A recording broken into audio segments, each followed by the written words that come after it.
You're listening to Unfiltered, real talk about sex and love with Ashley and Heather. And if you're watching on YouTube today, you might notice that it looks a little bit different. Yeah, and maybe even if you're listening, you might think it sounds a little bit different.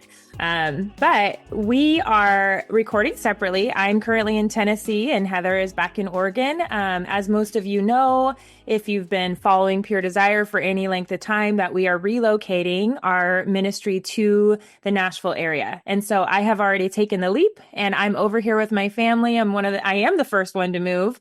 So we'll be kind of recording remotely from each other for the next however long until we get settled in our new studio. Yeah, but we're still going to do what we do best, is to help to answer some of these questions that we get when people email us. So in this episode today, we're going to be answering the question, is sobriety possible?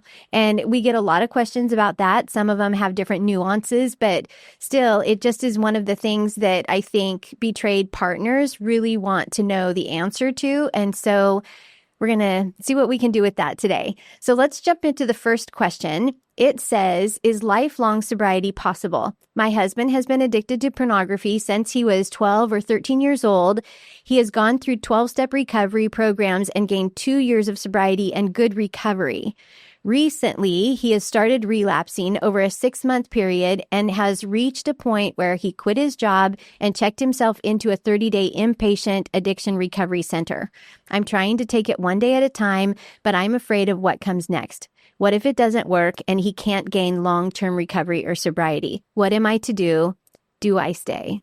And I think that this is one of the questions that when you've been in a recovery or in the recovery process for so long, it's challenging when, especially if somebody's gained good sobriety or they've been, really working their recovery for a couple years and then relapse happens, even to the point where in her question, she says he checked himself into an inpatient, a 30-day inpatient, which makes me think that this is serious enough to take that big step.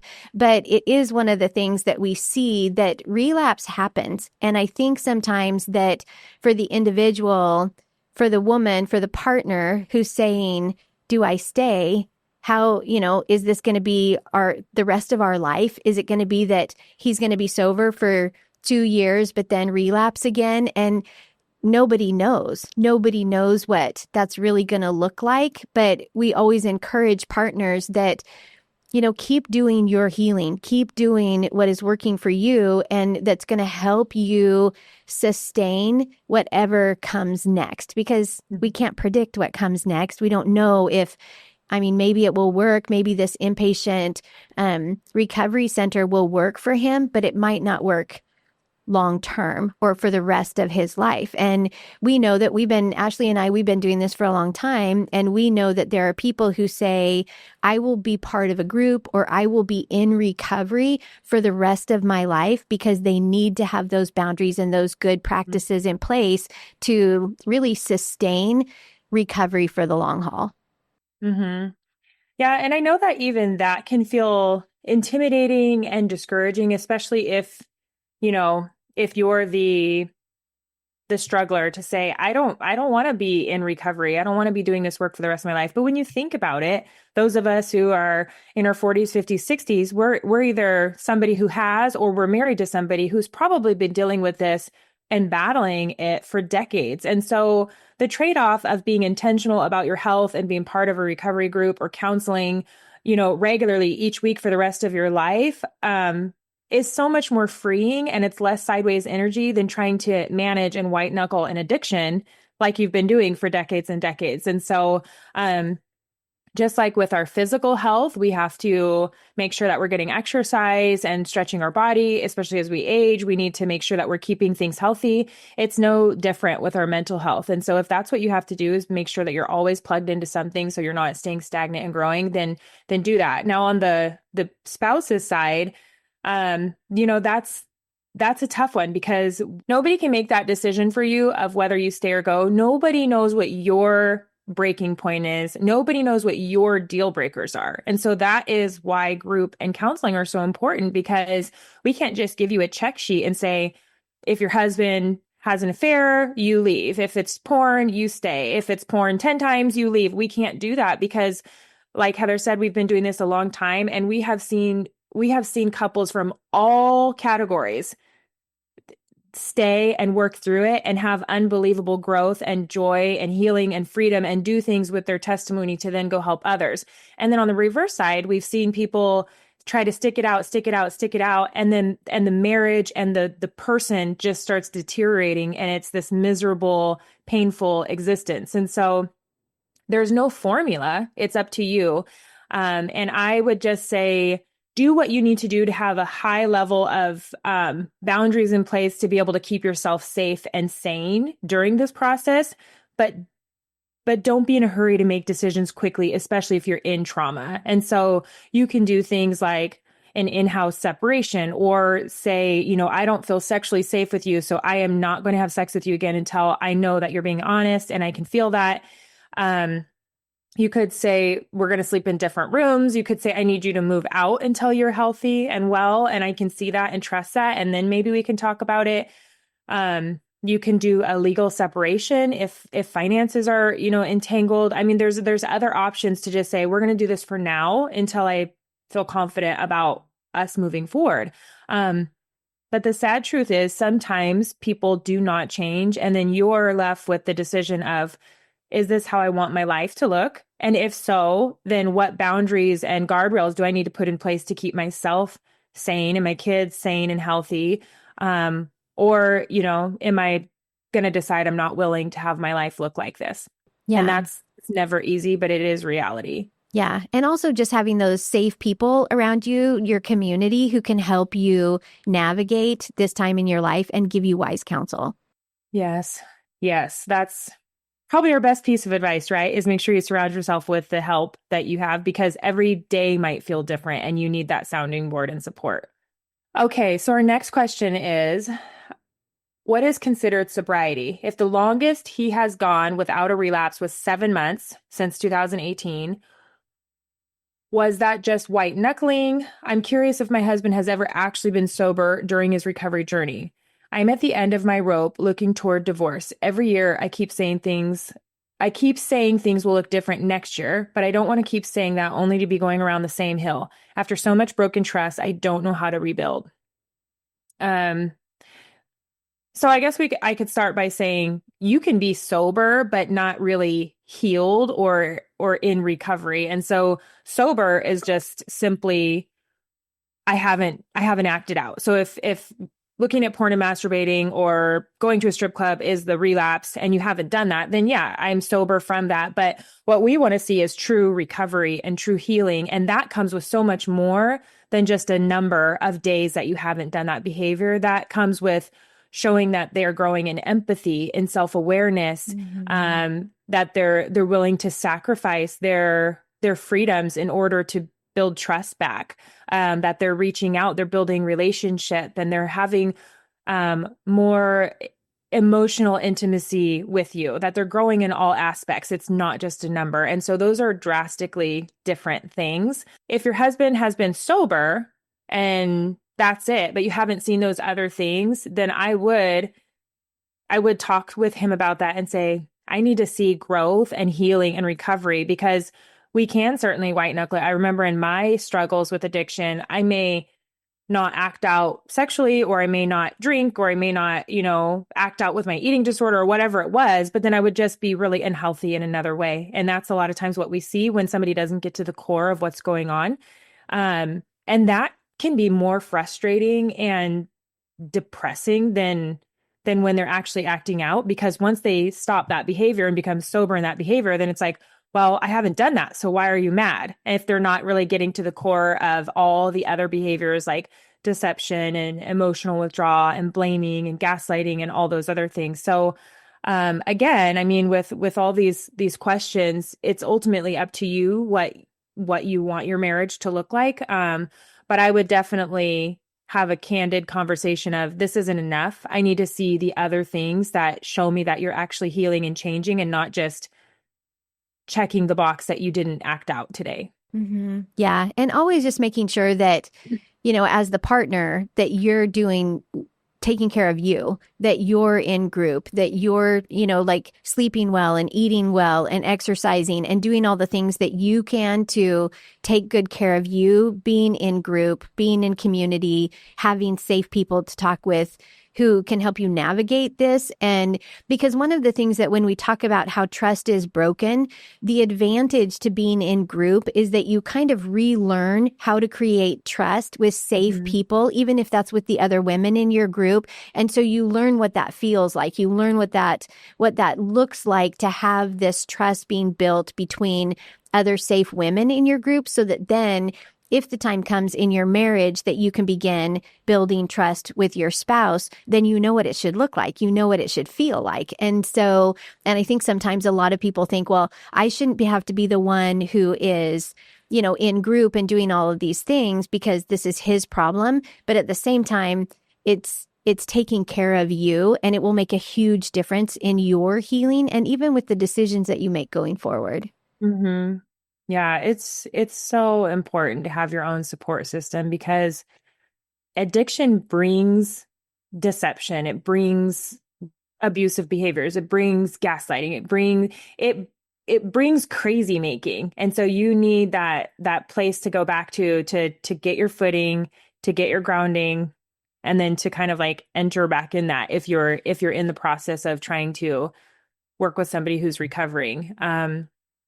Because addiction is manipulative, and so it brings manipulative behaviors, and when you're in that, then you start questioning, could I have done something different? Could I have said something different? And that's where you need that support. So it's really sad. It's really sad to be with somebody who is just doing the bare minimum and won't change. One thing I've said to John in the past is, you can check whatever boxes you want and you can do whatever you want, but I'm going to see if it's working based on our interactions in our relationship, with the way you are with the kids. And if it's not working, then I'm going to let you know. And so really put your whole heart into changing so that you can be the dad and husband that you need to be. Otherwise it's not going to work. And so, yeah, get your support and figure out what you need in that marriage. So our last question says, in a recent episode, I loved how you talked about our spouses stepping up and stepping in. Then I realized my husband continually compares himself to others, but he believes all other men are addicted to porn, so he thinks he's no worse than any other. Are there stories out there of men who've been honorable in this area so he knows that it's possible? Everyone he knows, his friends in SA, in Seven Pillars, all struggle. I would love for him to have examples of men who can control themselves.